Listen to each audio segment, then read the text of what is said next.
Hi hello ನಮಸ್ಕಾರ ನನ್ನ ಎಲ್ಲ ಯೂಟ್ಯೂಬ್ ಫ್ಯಾಮ್ಗೆ welcome back to my channel.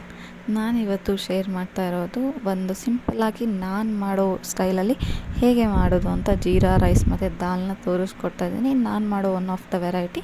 ಇನ್ನು ಬೇರೆ ವೆರೈಟಿ ನೆಕ್ಸ್ಟ್ ವೀಡಿಯೋದಲ್ಲಿ ತೋರಿಸ್ತೀನಿ, ಬನ್ನಿ ನೋಡೋಣ ಹೇಗೆ ಮಾಡೋದು ಅಂತ. ನಾನಿಲ್ಲಿ ಒಂದು ಕುಕ್ಕರ್ಗೆ 1 ಲೋಟ ನೀರನ್ನು ಹಾಕ್ಕೊಂಡಿದ್ದೀನಿ. ಒಂದು ಅರ್ಧ ಲೋಟ ಅಷ್ಟು ಹೆಸ್ರು ಬೇಳೆ ಹಾಕ್ಕೊಂಡಿದ್ದೀನಿ. ನಿಮಗೆ ಇಲ್ಲಾಂದರೆ ತೊಗರಿಬೇಳೆ ಹಾಕ್ಕೋಬೋದು, ಇಲ್ಲ ಮಸೂರು ದಾಲ್ ಅಂತ ಬರುತ್ತಲ್ಲ ಅದನ್ನು ಕೂಡ ಹಾಕ್ಕೋಬೋದು. ನಾನು ಇಲ್ಲಿ ಹೆಸ್ರು ಬೇಳೆ ತೊಗೊಂಡಿದ್ದೀನಿ, ಸಮ್ಮರ್ ಅಲ್ವಾ ಹೀಟ್ ಅಂತ ಅಂದ್ಬಿಟ್ಟು. ಈಗ ನೆಕ್ಸ್ಟ್ ನಾನು ಇದಕ್ಕೆ ಈರುಳ್ಳಿ, ಟೊಮೊಟೊ, ಹಸಿಮೆಣಸು ಹಾಗೆ ಬೆಳ್ಳುಳ್ಳಿ ಇಷ್ಟನ್ನು ಹಾಕ್ಕೊಂಡು ಒಂದು 3 ವಿಷಲ್ ತೊಗೋತಾ ಇದ್ದೀನಿ.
ಈಗ ಕುಕ್ಕರ್ ಕೂಗಿ ಕೂಲ್ ಡೌನ್ ಆಗಿದೆ. ಲಿಡ್ ಓಪನ್ ಮಾಡಿ ನೋಡಿ, ನಿಮಗಿದು ಫುಲ್ ಸ್ಮ್ಯಾಶ್ ಆಗಿರಬಾರ್ದು ಬೇಳೆ ಎಲ್ಲ. ಈಗ ಇಲ್ಲಿ ನಾನು ಒಂದು ಪಾತ್ರೆಗೆ 1-2 ಟೇಬಲ್ ಸ್ಪೂನ್ ಆಫ್ ತುಪ್ಪನ ಹಾಕ್ಕೊಂಡು, ಹಾಗೆ 1 ಟೇಬಲ್ ಸ್ಪೂನ್ ಆಯಿಲ್ನ ಹಾಕ್ಕೊಂಡು ಬಿಸಿ ಆಗಕ್ಕೆ ಬಿಸಿ ಆದಮೇಲೆ ನಾನಿವಾಗ ಇದಕ್ಕೆ ಸಾಸಿವೆ, ಜೀರಿಗೆನ ಹಾಕ್ಕೊಂಡಿದ್ದೀನಿ. ಹಾಗೆ ಒಂದು 7-8 ಎಸಳು ಬೆಳ್ಳುಳ್ಳಿ, ಒಣಮೆಣಸಿನ್ಕಾಯಿ, ಕರಿಬೇವು, ಸ್ವಲ್ಪ ಇಂಗು ಮತ್ತು ಅರಶಿನ ಇಷ್ಟನ್ನು ಹಾಕ್ಕೊಂಡು ಫ್ರೈ ಮಾಡ್ಕೊತಾ ಇದ್ದೀನಿ. ಈಗ ಇದು ನೀಟಾಗಿ ಫ್ರೈ ಆದಮೇಲೆ ನಾನಿವಾಗ ಇಲ್ಲಿ ಸ್ವಲ್ಪ ಖಾರದ ಪುಡಿ, ಧನಿಯಾ ಪೌಡರು, ಜೀರಾ ಪೌಡರು ಮತ್ತು garam masala chilli powder 1 spoon ಹಾಕ್ಕೊಂಡ್ರೆ, ಅರ್ಧ ಸ್ಪೂನ್ ಧನಿಯಾ ಪೌಡರು, ಒಂದು ಅರ್ಧಕ್ಕಿಂತ ಕಮ್ಮಿ ಗರಂ ಮಸಾಲ, ಹಾಗೆ ಒಂದು ಅರ್ಧ ಸ್ಪೂನ್ ಜೀರಾ ಪೌಡರ್ ಇಷ್ಟನ್ನು ಹಾಕ್ಕೊಂಡು ನೀಟಾಗಿ ಫ್ರೈ ಮಾಡ್ಕೊತಿದ್ದೀನಿ ತುಪ್ಪದಲ್ಲಿ. ಏನು ಫ್ಲೇವರ್ ಚೆನ್ನಾಗಿರುತ್ತೆ ಹಾಗಾಗಿ. ನೆಕ್ಸ್ಟ್ ಇದು ನೀಟಾಗಿ ಅಂದರೆ ಹಸಿಗಟ್ಟು ಹೋದ್ಮೇಲೆ ನಾನೀಗ ಇದಕ್ಕೆ ಸ್ವಲ್ಪ ಉಪ್ಪು ಮತ್ತು ಕಸೂರಿ ಮೆಥಿನ ಹಾಕ್ಕೊಂಡಿದ್ದೀನಿ. ಇದು ನೀಟಾಗಿ ಫ್ರೈ ಮಾಡ್ಕೊಂಡಿದ್ದ ಆದಮೇಲೆ ನಾವೇನು ಬೇಯಿಸ್ಕೊಂಡಿದ್ವಲ್ಲ ಬೇಳೆ ಮತ್ತು ಈರುಳ್ಳಿ ಟೊಮೊಟೋದನ್ನ ಅದನ್ನು ಕೂಡ ಈಗ ಹಾಕ್ಕೊಂಡು ಒಂದು ಸ್ವಲ್ಪ ನಿಮಗೆ ಏನು ತಿಕ್ಕಾಗಬೇಕು ಅಥವಾ ತೆಳ್ಳಗೆ ಬೇಕು ನೋಡ್ಕೊಂಡು ದಾಲು ಕನ್ಸಿಸ್ಟೆನ್ಸಿ ಮೇಲೆ ಡಿಪೆಂಡ್ ನೀವು ನೀರನ್ನ ಹಾಕ್ಕೋಬೇಕು. ನನಗೆ ಸ್ವಲ್ಪ ತುಂಬ ತೆಳ್ಳಗಿರಬಾರ್ದು, ತುಂಬ ಗಟ್ಟಿನೂ ಇರಬಾರ್ದು, ಮೀಡಿಯಮ್ ಆಗಿರಬೇಕು. ಹಾಗಾಗಿ ಸ್ವಲ್ಪ ನೀರನ್ನು ಆ್ಯಡ್ ಮಾಡ್ಕೊಂಡಿದ್ದೀನಿ. ಇದು ಒಂದು ಕುದಿ ಬಂದರೆ ಸಾಕು, ಏಕೆಂದರೆ ಆಲ್ರೆಡಿ ಬೇಯಿಸ್ಕೊಂಡು ಮತ್ತು ಆ ಸ್ಪೈಸಸ್ನೆಲ್ಲ ಫ್ರೈ ಮಾಡ್ಕೊಂಡಿರ್ತೀವಲ್ಲ ಹಾಗಾಗಿ. ಇದು ನೀಟಾಗಿ ಕುದ್ದ ಮೇಲೆ ಕೊತ್ತಂಬರಿನ ಹಾಕ್ಕೊಂಡ್ರೆ ದಾಲ್ ರೆಡಿ ಆಗುತ್ತೆ.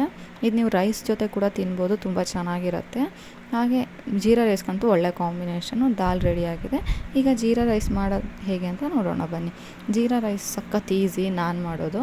ಫಸ್ಟಿಗೆ ಒಂದು ಕುಕ್ಕರಿಗೆ 3-4 ಟೇಬಲ್ ಸ್ಪೂನ್ ಆಯಿಲ್ನ ಹಾಕ್ಕೋತೀನಿ. ಹಾಗೆ ಎಲ್ಲ ಸ್ಪೈಸಸ್ನ ಹಾಕ್ಕೋತೀನಿ. ಚಕ್ಕೆ, ಲವಂಗ, ಏಲಕ್ಕಿ ಎಲ್ಲ 1-2 ಅಷ್ಟೇ. ಆಮೇಲೆ ಸ್ವಲ್ಪ ಇಂಗು, ಸಾಸಿವೆ, ಜೀರಿಗೆ ಮೇನ್. ಸಾಸಿವೆ ಒಂದು ಅರ್ಧ ಸ್ಪೂನ್ ಹಾಕ್ಕೊಂಡ್ರೆ ಜೀರಿಗೆ 2 ಸ್ಪೂನ್ ಮಿನಿಮಮ್. ಜೀರಾ ರೈಸ್ ಅಲ್ವಾ ಹಾಗಾಗಿ ಜೀರಿಗೆ ಫ್ಲೇವರ್ ಬರಬೇಕಲ್ಲ.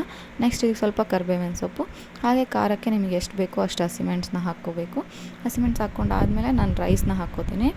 ರೈಸ್ನ ಹಾಕ್ಕೊಂಡು ನೀಟಾಗಿ ಫ್ರೈ ಮಾಡ್ಕೊತೀನಿ. ಫಸ್ಟು ಫ್ರೈ ಮಾಡ್ಕೊಂಡಿದ್ದಾದಮೇಲೆ ನಾರ್ಮಲ್ ರೈಸ್ಗೆ 1 ಲೋಟ ರೈಸ್ ತೊಗೊಂಡಿದ್ರೆ 2 ಲೋಟ ನೀರು ಹಾಕ್ಕೊಂಡು ಒಂದು 2-3 ವಿಷಲ್ ತೊಗೊಂಡ್ರೆ ಸಾಕು. ಇದು ಏನು ಉದುರಾಗಿ ಬರುತ್ತೆ. ರೈಸ್ ಹಾಕ್ಕೊಂಡು ಆದಮೇಲೆ ಒಂದು 2-3 ಮಿನಿಟ್ಸ್ ಬಿಟ್ಟು ನೀರನ್ನು ಹಾಕ್ಕೊಂಡು ನಿಮಗೆ ಎಷ್ಟು ಉಪ್ಪು ಬೇಕೋ ಉಪ್ಪನ್ನು ಹಾಕ್ಕೊಂಡು ನೀರು ಒಂದು ಕುದಿ ಬಂದಮೇಲೆ ಲಿಡ್ನ ಕ್ಲೋಸ್ ಮಾಡಿ. ಆಗ ನಿಮಗೆ ಏನು ಉದುರಾಗಿ ಅಥವಾ ಒತ್ತೋಗಲ್ಲ ಆ ಥರ. ಹಾಗಾಗಿ ಆಲ್ಮೋಸ್ಟ್ ಸ್ವಲ್ಪ ನೀರು ಕುದಿ ಬಂದಮೇಲೆ ಲಿಡ್ನ ಕ್ಲೋಸ್ ಮಾಡ್ಕೊಳ್ಳಿ. ಇದು ತುಂಬ ಈಸಿಯಾಗಿ ಮಾಡುವಂಥ ಜೀರಾ ರೈಸ್ ನಾನು ಕುಕ್ಕರಲ್ಲಿ ಕೂಗಿಸ್ಬಿಡ್ತೀನಿ, ಈಸಿಯಾಗಿ ಆಗೋಗುತ್ತಲ್ಲ ಅದಕ್ಕೇ. ಈಗ ಇದು ಕುದಿ ಬಂದಮೇಲೆ ಒಂದು ಸಲ ಕೈ ಆಡಿ ಕುಕ್ಕರ್ನ ಕ್ಲೋಸ್ ಮಾಡಿ ಒಂದು 3 ವಿಷಲ್ ತೊಗೊಂಡ್ರೆ ಸಾಕು. ಏಕೆಂದರೆ ಕುದಿ ಆಲ್ರೆಡಿ ತರಿಸಿರ್ತೀವಲ್ಲ ನೀರು, ಅದಕ್ಕೆ ಲಿಡ್ನ ಕ್ಲೋಸ್ ಮಾಡೋಕ್ಕೂ ಮುಂಚೆ ಲಿಡ್ನ ಕ್ಲೋಸ್ ಮಾಡಿ ಒಂದು 3 ವಿಷಲ್ ತಂದರೆ ಆಯಿತು.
ಈಗ ಇಲ್ಲಿ ಕುಕ್ಕರ್ ಕೂಗಿ ಕೂಲ್ ಡೌನ್ ಆಗಿದೆ, ವಿಷಲ್ಲು ಕೂಡ ಬಿಟ್ಟಿದೆ. ಈಗ ವಿಷಲ್ ಬಿಟ್ಟು ಒಂದು 15 ಮಿನಿಟ್ಸ್ ಆದಮೇಲೆ ಕೈ ಆಡಿಸಿ, ಅವಾಗ ಅದು ಉದುರಾಗಿ ತುಂಬ ಚೆನ್ನಾಗಿ ಬಂದಿರುತ್ತೆ. ಇದು ಒಂದು ಜೀರಾ ರೈಸ್ ಮತ್ತು ದಾಲ್ ರೆಸಿಪಿ ಆಗಿತ್ತು. ನಿಮಗೆಲ್ಲ ಇಷ್ಟ ಆಗಿದೆ ಅಂತ ಅಂದ್ಕೊತೀನಿ. ಇಷ್ಟ ಆಗಿದ್ರೆ ಲೈಕ್ ಮಾಡಿ, ಕಮೆಂಟ್ ಮಾಡಿ, ಹಾಗೆ ಮುಂದೆ ಕೂಡ ಒಳ್ಳೆ ವೀಡಿಯೋಸ್ನ ಹಾಕ್ತೀನಿ. ಇನ್ನು ಯಾರು ನನ್ನ ಚಾನಲ್ನ ಸಬ್ಸ್ಕ್ರೈಬ್ ಆಗಿಲ್ಲ, ದಯವಿಟ್ಟು ಸಬ್ಸ್ಕ್ರೈಬ್ ಆಗಿ. Thank you.